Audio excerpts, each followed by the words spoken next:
Well, joining me now is journalist Ray Baker. He's going to discuss the museum opening with us. Ray, thanks for joining us and coming in today. Touching on what Sean and I were just discussing, do racial tensions in the United States right now overshadow this opening in some way?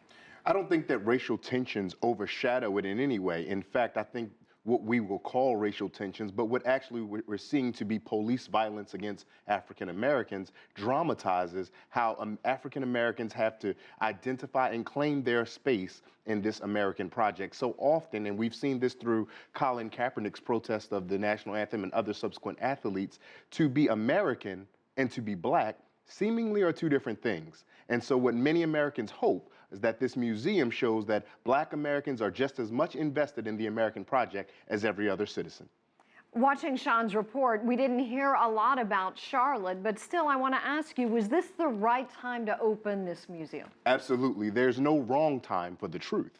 And no matter what's going on in the United States, we have to face our history, we have to face our moment, and we have to be sincere in what's going on. Dr. John Hope Franklin, before he passed in 2009, told Dr. Lonnie Bunch, the curator of the museum, to be willing and courageous enough to tell the unvarnished truth. And that's sometimes difficult for our American family, if we want to call it that. But in order to be serious and honest about our past, we have to have a truthful recollection of it. Why do you think it's taken so long for an African-American museum to be erected in Washington, D.C., in a place where there are so many tributes, monuments, and memorials? Everything we've seen about the progress of African Americans in the United States starts locally and then grows to be a national event. If we look at the idea of museums, we see the Philadelphia Museum of African American History that exists, that is thriving. We see Charles Wright in Detroit, who has an African American museum there. We see the Great Blacks and Wax Museum in Baltimore, Maryland. So people of African descent in the United States have found ways, one way or another, to tell their own story, to celebrate their inclusion in the American project. And as the nation does, nationally, we find a way to catch up to what people have been doing organically. All right, so this has been going on in other cities. There just hasn't been one erected in Washington. Absolutely. Do you believe there should be a section dedicated to police brutality?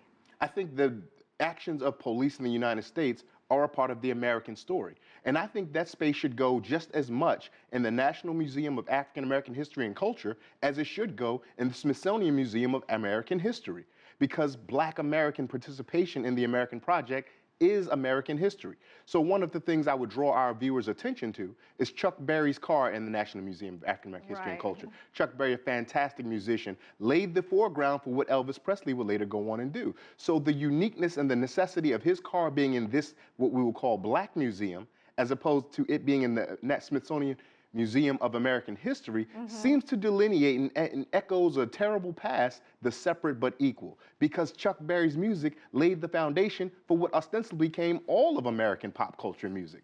So if we are to celebrate Black Americans and call them as citizens, sisters, and brothers in our national American project, we have to, yes, indeed, value this new museum. But also remember that if we continue to put Black people to the side, then Black people and Blackness will forever look like otherness in America. All righty, well, Ray Baker, it's always great to see you, especially on this important day. It's my pleasure to be here. Thank you for having me. Thank you so much.